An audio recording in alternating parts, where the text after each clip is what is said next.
Real number class 10th। आज जो topic है हम लोग का रियल नंबर है, क्लास 10th का एक्सरसाइज 1.1 एनसीईआरटी का टोटली क्वेश्चन सॉल्व कर रहे हैं हम लोग। तो 1.1 एनसीईआरटी का सारा क्वेश्चन है ये। क्या सब मुझे इसमें है। पहला क्वेश्चन जो है, फर्स्ट क्वेश्चन कह रहा है express 140 as product of its prime factor.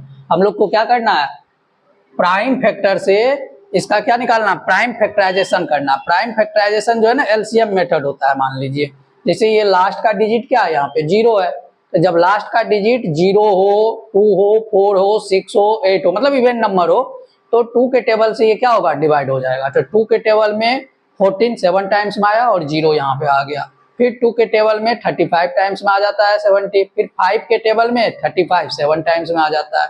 तो हम लोग का इसका प्राइम फैक्टराइजेशन क्या हो गया, 2 इंटू 2 इंटू 5 इंटू 7। अब देखिए जब बेस सेम होता है तो मल्टीपल के केस में रूल होता है, जब बेस सेम होता है तो पावर प्लस होता है। जैसे मान लीजिए अगर x पे पावर m है मल्टीप्लाई x पे पावर n है, इसको हम लोग क्या लिखते हैं, x पे पावर m प्लस n लिखते हैं। तो यहाँ से क्या हो जाएगा, इसी चीज को देख करके यहाँ पे अगर सोचे तो 2 इंटू 2 है, बेस सेम है, पावर 1 प्लस 1 2 हो जाएगा। तो ये मेरा क्या हो गया, प्राइम फैक्टराइजेशन हो गया इसका 140 का। सेम प्रोसेस 156 का निकाल लिए, पहले 2 के टेबल से गए, फिर 3 के, फिर 13 से, और इसको एज इट इज फर्स्ट जैसे लिख दिए। सेम 3825 है, इसको भी फैक्टर कर लिए, पहले 3 के टेबल से डिवाइड किए। क्यों, क्योंकि जो है 5 2 7 7 प्लस 8 15 प्लस 3 18 18 जो है सम ऑफ द डिजिट। यहाँ जो है सम ऑफ द डिजिट, अगर सम ऑफ द डिजिट आपका 3 से डिवाइड हो जाता है तो आपका क्या होगा, टोटली नंबर 3 से डिवाइड हो जाएगा। इसी तरह 9 का भी डिविजिबिलिटी रूल होता है, अगर सबका सम 9 से डिवाइड हो जाए, सारे डिजिट का सम 9 से डिवाइड हो जाए तो वो नंबर भी 9 से डिविजिबल हो जाता है। तो ये एक प्रोसेस है प्राइम फैक्टराइजेशन निकालने का। सेकेंड में देखिए हम लोग का क्या है आपका find the LCM and HCF of pairs of the integer 26 and 91। दो नंबर है 26 और 91, इसका एलसीएम भी निकालना है और एचसीएफ भी निकालना है, और अगेन उसके बाद LCM into HCF is equal to product of two numbers दिखाना है। तो एलसीएम कैसे निकालते हैं और एचसीएफ कैसे निकालते हैं, तो देखिए 26 का पहले प्राइम फैक्टर कर लीजिए, 2 इंटू 13 आ गया, और 91 का भी प्राइम फैक्टर कीजिए, 7 इंटू 13 आ गया। अब ये दोनों में देखिए 13 कॉमन आ रहा है, इसीलिए 13 क्या हो गया आपका, एचसीएफ हो गया। अब क्या करते हैं हम लोग, यहाँ से 13 जो है कैरी कर लिए, एक जो एचसीएफ आ रहा है, जो कॉमन आ रहा है उसमें से एक लेना है, और जो नंबर बच जाता है उसको भी हम लोग को कैरी करना होता है। तो यहाँ से देखिए 2 आ गया और यहाँ से 7 आ गया। अब सबको मल्टीप्लाई करके कितना आ गया, 182 आ गया। ये मेरा क्या हो गया, एलसीएम हो गया। अब क्या मुझे करना है, एलसीएम इंटू एचसीएफ निकालना है। तो एलसीएम इंटू एचसीएफ, यहाँ पे लिख दिया एलसीएम इंटू एचसीएफ। तो एलसीएम मेरा क्या आ रहा है, 182 आ रहा है, और एचसीएफ क्या आ रहा है, 13 आ रहा है। दोनों का प्रोडक्ट कितना हो रहा है, 2366 आ रहा है। तो प्रोडक्ट ऑफ द नंबर्स, ये तो मेरा एलसीएम इंटू एचसीएफ आया। अब मुझे क्या निकालना है, प्रोडक्ट ऑफ नंबर्स भी तो निकालना है। तो प्रोडक्ट ऑफ नंबर में क्या आ जाएगा, पहला नंबर इंटू दूसरा number, first number into second number. First number 26 है, 26 इंटू 91, दोनों का प्रोडक्ट ये क्या आ गया, 2366। यहाँ से क्या मिल गया, दोनों इक्वल। दो नंबर में जब भी आपका आएगा तो LCM into HCF is equal to product of two numbers होगा। अगर ऐसा नहीं हो रहा है इसका मतलब आपका कहीं ना कहीं गलत हुआ है, आप फिर से अगेन चेक कीजिए उसको। क्वेश्चन नंबर 2 का सेकेंड क्वेश्चन है, फिर सेम प्रोसेस है, फर्स्ट नंबर दे रखा है, सेकेंड नंबर दे रखा है, so that LCM into HCF is equal to product of two numbers. फिर से क्या करेंगे, 5 1 2 का प्राइम फैक्टर करेंगे, 2 इंटू 3 इंटू 5 इंटू 17 होता है, और 92 का 2 इंटू 2 इंटू 23 होता है। आपको अगर नहीं आता है तो आप बगल में आकर के ऐसे करके जो है प्राइम फैक्टराइजेशन निकाल लीजिए। जैसे 2 के टेबल में 2 टाइम्स में 4 1 कैरी, 5 टाइम्स में 10 1 कैरी 0, और ये कितना आ गया, 5 आ गया। फिर जाकर के जो है आपका 5 के टेबल से 5 10 2 12, 3 के टेबल से जा रहा है, 8 टाइम्स से चला जाएगा, 8 3 जा 24, 1 कैरी 15, 5 आ गया।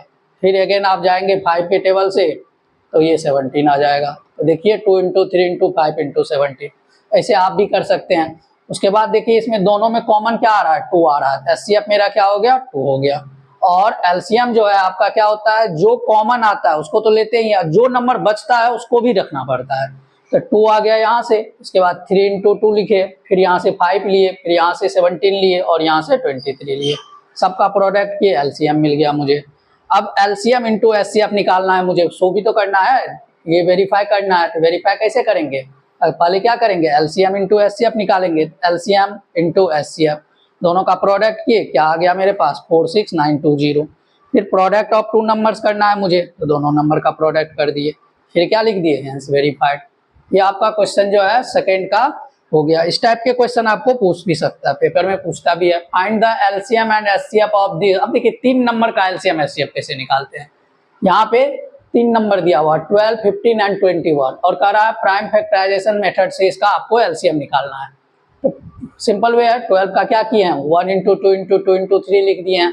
15 को 1 इंटू 3 इंटू 5 लिख दिए। देखिए 1 इसीलिए लिख रहे हैं क्योंकि कई बार क्या होता है ना, कॉमन नहीं आता कुछ भी, तो वहां पे हमको 1 मिलता है, तो ऐसा इसलिए लिख देते हैं जो बच्चे को समझ में आ जाए अच्छी तरह से। जो अगर कोई कॉमन नहीं आ रहा है तो वहां पे एचसीएफ क्या होता है, 1 होता है। अब यहाँ से क्या किया हम लोग, पहले एचसीएफ निकाल लिए, फिर एलसीएम निकाल लिए। एचसीएफ जो आया 3 उसको लिख दिए, जो जो नंबर बचा हुआ है सबको लिख दिए। लेकिन देखिए 3 नंबर में आपको एक चीज जरूर याद रखिए, ये जो नोट करके लिखा रहे हैं ये पॉइंट जरूर याद रखिएगा। जैसे मान लीजिए सपोज कीजिए एक नंबर ए है, इसका अगर हम फैक्टर करने गए तो 2 इंटू 2 इंटू 3 इंटू 5 आ गया। सपोज कीजिए बी एक नंबर है, इसका अगर फैक्टर किए तो 2 इंटू 3 इंटू 7 आ गया। अब सपोज कीजिए सी एक नंबर है, इसका फैक्टर जो है आपका क्या आ गया, 5 इंटू 11 आ गया। अब इस कंडीशन में हमको जो है क्या निकालना है, एचसीएफ निकालना है और एलसीएम निकालना है। ठीक है, देखते हैं। तो एचसीएफ क्या होता है हम लोग का, हाईएस्ट कॉमन फैक्टर। एचसीएफ क्या होता है, हाईएस्ट कॉमन फैक्टर। देखिए यहाँ पे 2 है, यहाँ पे 2 है लेकिन इसमें नहीं है। 3 देखिए यहाँ है लेकिन इसमें नहीं है। इसका मतलब नहीं है कुछ भी, तो क्या होता है, 1 होता है। 1 तो सब में मल्टीपल है ना, 1 तो सदाबहार है, ये सब में मल्टीपल होता है। अब देखिए क्या आ गया आपका, एचसीएफ 1 आ गया। लेकिन यहाँ पे एलसीएम क्या आ जाएगा, एलसीएम के लिए, एचसीएफ के लिए तीनों में कॉमन होना चाहिए, लेकिन एलसीएम के लिए ऐसा रूल नहीं है। एलसीएम में 2 में भी अगर कॉमन आ रहा है तो आपको एक कंसीडर करना है। देखिए एक यहाँ से कॉमन आ गया और एक पेयर यहाँ से कॉमन आ गया। तो अब हमको क्या करना है, पेयर देख लिए हम लोग, और भी आ रहा है देखिए पेयर, यहाँ देखिए 5 और 5, तो अब नहीं आ रहा है। अब क्या करेंगे, ये जो 2 आया है, 2 2 उसमें से एक 2 ही को रखेंगे हम लोग पकड़ करके। फिर ये जो 3 आया है पेयर में, उसमें से ओनली 1 3 लेंगे, और ये जो 5 पेयर बना रहा है उसमें से 1 5 लेंगे। अब देखिए आपका कौन कौन नंबर बच रहा है, 2 बच रहा है, 2 लीजिए। 5 तो ले चुके हम लोग। उसके बाद क्या बच रहा है, 7 बच रहा है, 7 लीजिए। उसके बाद क्या बच रहा है, 11 बच रहा है, 11 लीजिए। तो इस तरह से जो आएगा आपका क्या हो जाएगा, एलसीएम हो जाएगा। तो ये कॉन्सेप्ट बिल्कुल याद रखिएगा, क्योंकि कई बार क्वेश्चन जो एनसीईआरटी में ऐसा नहीं है, लेकिन जो है कई बार क्वेश्चन आपको पूछ सकता है इस तरह से। नेक्स्ट है गिवन दैट एचसीएफ। देखिए ये वाला क्वेश्चन दे रखा है, जो एचसीएफ किसका एचसीएफ, तो ऐसे करके अगर लिखा हुआ है तो इसका मतलब ये फर्स्ट नंबर है और ये सेकंड नंबर है। तो HCF of first number and second number, HCF of these 2 numbers is equal to 9 and LCM is equal to this। LCM किसका निकालना है, तो ये नंबर और इस नंबर का क्या निकालना है, LCM। 2 नंबर गिवन है और HCF गिवन है। जब भी ऐसा कंडीशन आपको दिया हो, जो फर्स्ट नंबर गिवन हो, सेकंड नंबर गिवन हो, या तो LCM गिवन हो या HCF गिवन हो, या ये भी हो सकता है आपको जो LCM HCF गिवन हो, फर्स्ट नंबर गिवन हो, सेकंड नंबर निकालना हो। मतलब ये 4 क्वांटिटी में से आपको 3 क्वांटिटी गिवन देगा, एक फाइंड करना होता है। तो हम कैसे फाइंड करते हैं, ये रूल होता है, ये फॉर्मूला है जो कि याद करना आप लोगों को। क्या है formula, LCM into HCF is equal to first number multiply second number. अब इस फॉर्मूला में आप अप्लाई कीजिए। एलसीएम निकालना है, एलसीएम को यहाँ पे रहने दीजिए, एचसीएफ इसके साथ मल्टीप्लाई में ट्रांसफर होगा, एलएचएस टू आरएचएस डिवाइड में चला जाएगा। उसके बाद क्या किए, फर्स्ट नंबर ले लिए, सेकेंड नंबर ले लिए, और एचसीएफ जो 9 था 9 नीचे ले लिए। 9 के टेबल में 306 34 टाइम्स में आता है, फिर 34 इंटू 657 किए, जो आया वो मेरा क्या हो गया, एलसीएम हो गया। क्वेश्चन नंबर नेक्स्ट क्या है हम लोग का, नेक्स्ट है सिर्फ, ये भी क्वेश्चन जो है आपका 2 नंबर या 3 नंबर में आता है, और आता है 100% क्वेश्चन आता है ये। Check 6 to the power n can end with the digit 0। ये जीरो से एंड होता है या नहीं होता है, इसको चेक करना है। तो देखिए जीरो से तभी एंड होगा कोई नंबर जब आपका उसका फैक्टर क्या होना चाहिए, 2 and 5 होना चाहिए। जैसे अगर कोई नंबर, देखिए ये थोड़ा लैंग्वेज टाइप क्वेश्चंस होता है, तो if any number and with zero, अगर जीरो से कोई नंबर एंड हो रहा है तो निश्चित रूप से उसका फैक्टर क्या होना चाहिए, उसका फैक्टर 10 होना चाहिए। मतलब क्या हुआ, 10 का फैक्टर 2 and 5 होना चाहिए।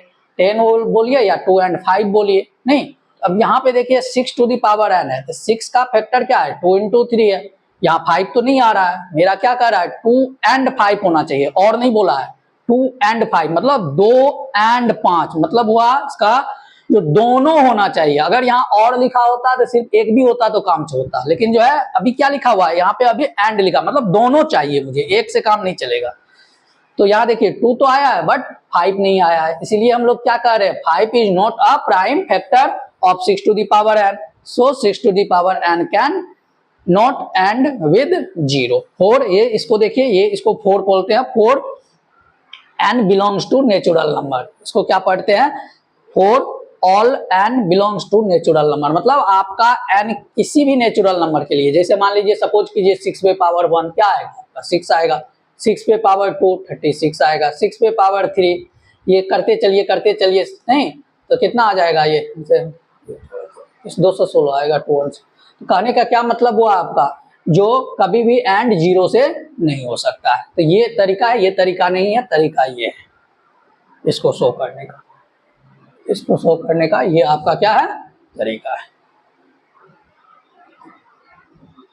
Question number 6, explain why.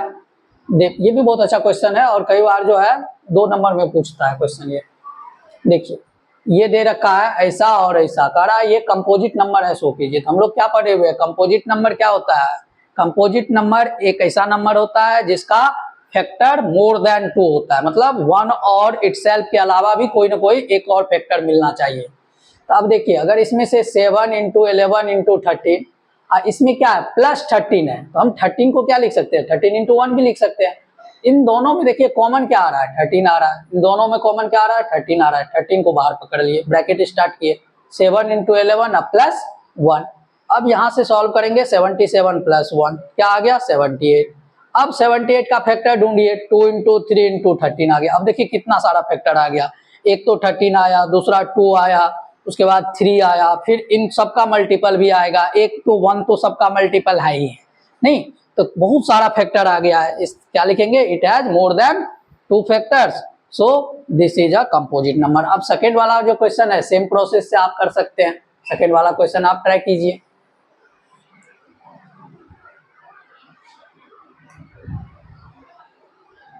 Next last question है, सोनिया टेक्स। देखिए इसमें जो है सोनिया है जो 18 मिनट्स में, मान लीजिए सोनिया यहाँ से चलना स्टार्ट करती है ए पॉइंट से, ए पॉइंट से सोनिया भी चलती है और रवि भी, सोनिया भी ए पॉइंट से चल रही है।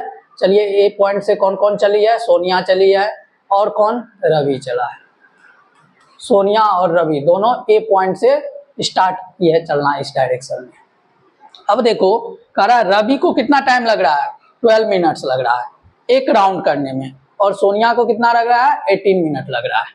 देखिए इस टाइप के क्वेश्चन में जो है ना आपको लैंग्वेज से समझना होता है, जो एलसीएम निकालना है या एचसीएफ निकालना है, एलसीएम निकालना है या एचसीएफ निकालना है। क्यों, क्योंकि जो है इस टाइप के क्वेश्चन में आपको ये इंडिकेशन नहीं मिलता है, लेकिन पूछता भी है, और बड़ा ही खतरनाक क्वेश्चन है ये। देखने में आसान लग रहा है लेकिन है खतरनाक। क्यों, क्योंकि आप कंफ्यूज हो जाओगे जो एलसीएम निकाले या एचसीएफ निकाले। तो देखिए इसका सबसे आसान तरीका क्या है, आपको क्वेश्चन पढ़ के अगर समझ में आ जाए ये जो नंबर गिवन नंबर है, तो नंबर 18 और 12, आंसर इससे बड़ा नंबर आएगा तो आप क्या करना है, एलसीएम निकालना है। अगर आपको पढ़ के समझ में आ जाए जो आंसर इससे छोटा नंबर आएगा तो उसमें क्या करना है, एचसीएफ निकालना है, क्योंकि एलसीएम बड़ा नंबर आता है, एचसीएफ छोटा नंबर आता है। अच्छा, लेकिन ये कैसे पता चलेगा जो पढ़ करके जो कौन सा बड़ा है कौन सा छोटा आएगा, ये तो बड़ा कंफ्यूजन है। नहीं देखिए कंफ्यूजन नहीं, आप खुद सोचिए, जो चंद्र ग्रहण सूर्य ग्रहण लगता है वो भी तो एक सर्कुलर ट्रैक पे ही चल रहा होता है। मान लीजिए यहाँ सन चल रहा होता है, मून चल रहा होता है, लेकिन जब एक दूसरे के सामने आमने सामने आ जाता है तभी तो लगता है चंद्र ग्रहण सूर्य ग्रहण। इसका मतलब क्या हो रहा है, जो एट ए टाइम वो कहीं ना कहीं एक आपका एक पॉइंट पे आ रहा है, एक पॉइंट के अगल बगल में आ रहा है तभी लग रहा है। इसका मतलब हो रहा है चंद्र ग्रहण सूर्य ग्रहण जो है आपका ये नहीं है जो आज लगा कल भी लग जाएगा परसों भी लग जाएगा, नहीं, काफी टाइम लेता है, लंबा टाइम लेता है। तो उसी तरह ये दोनों जो है अगर सर्कुलर ट्रैक पे चल रहा है तो ये नहीं है जो तुरंत मिल जाएगा, ये दोनों डिजिट जो है उससे आगे वाले डिजिट में ही मिलेगा, मतलब 18 और 12 मिनट के बाद ही मिलेगा कभी न कभी। ऐसा नहीं है जिससे कम में आकर के यहाँ से चलना स्टार्ट किया और यहाँ आकर के मिल जाएगा, ऐसा कहाँ हो, कैसे हो सकता है, ऐसा तो हो नहीं सकता। मतलब 18 और 12 मिनट के आगे ही किसी टाइम में मिलेगा। तो इसका मतलब है बड़ा डिजिट आएगा, तो बड़ा डिजिट के लिए हम लोग क्या करते हैं, एलसीएम निकालते हैं। तो यहाँ पे क्या किया है, 18 का 2 इंटू 3 इंटू 3 किए हैं और 12 का 2 इंटू 2 इंटू 3 किए हैं, दोनों में कॉमन देखे 2 आया और 3 आया। तो 2 तो लेना ही लेना है, क्यों, क्योंकि कॉमन है। 3 भी लेना है, क्यों, क्योंकि दोनों में है। जो नंबर बच गया, कौन कौन बचा, एक 3 बच गया और एक 2 बच गया, तो यहाँ से 3 और 2 के लिए। तो इसका जो है मल्टीप्लाई किए क्या आया 36। तो आफ्टर 36 मिनट क्या होगा, दे विल मीट, मतलब दोनों क्या हो जाएगा, आपस में मिल जाएगा।